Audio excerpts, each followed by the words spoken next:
आजकल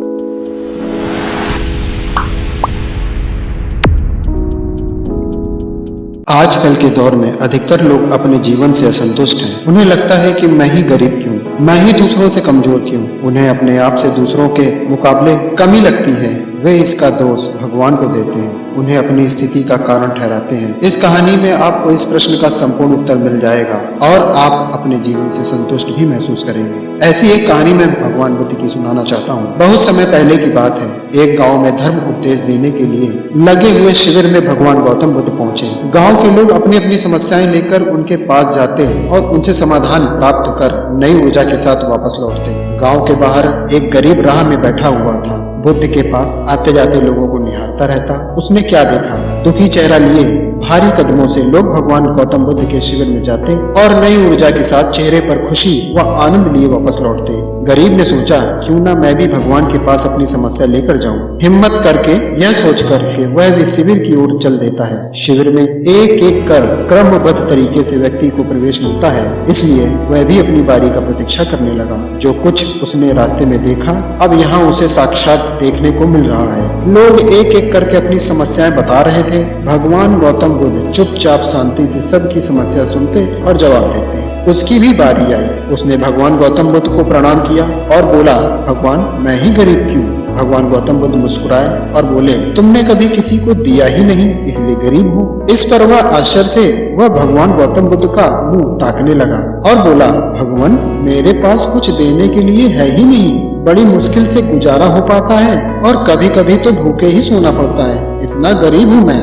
भगवान बुद्ध शांत स्वभाव से बोले, तुम्हारे पास एक चेहरा है, किसी को भी मुस्कुराहट दे सकता है। तुम्हारे पास एक मुंह है, किसी को भी प्रशंसा भरे कुछ शब्द दे सकता है। जो हाथ तुम्हारे पास है, किसी की भी मदद कर सकते हो। दरअसल जिसके पास ये तीन चीजें हैं, वह भला कैसे गरीब हो सकता है? गरीब का भाव मन में होता है। मन से यह भ्रम निकाल दो, लोगों को देते जाओ, गरीबी अपने आप दूर हो जाएगी। यह बात सुनकर उस गरीब का चेहरा दमक उठा। उसे अपने प्रश्न का उत्तर मिल चुका था। अब उसके मन से गरीबी का भाव दूर हो गया। इस शिक्षा को जीवन में उतारकर कुछ ही दिनों में उसका जीवन भी खुशियों से भर गया। जीवन की सीख, मंदिर में भी लोग जाते हैं तो कुछ न कुछ मांगते रहते हैं और जीवन भर घुट घुट कर रो रो कर समय बिता देते हैं। वे ईश्वर की कृपाओं को कभी कम समझे ही नहीं, जीवन की महत्वता को कभी जाना ही नहीं।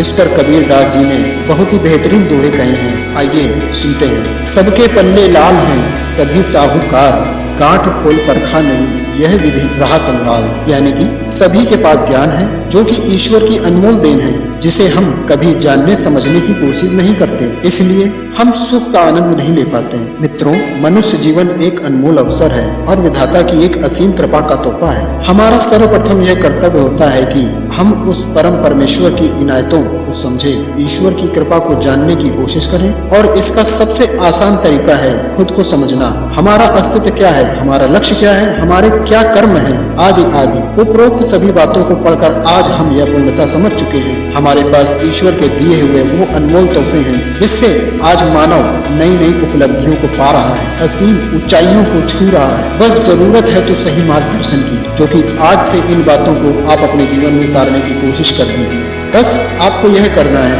हर रोज अपनी एक कमी को दूर करो, चाहे वो आपका गुस्सा हो या फिर नकारात्मक सोच। जब भी कुछ सोचो तो अच्छा सोचो। अगर कुछ करना हो तो तब तक उसके पीछे लगे रहो जब तक कि वह काम हो नहीं पाता। दोस्तों, ऐसे ही वीडियो देखने के लिए हमारे चैनल को सब्सक्राइब करें और लाइक करें।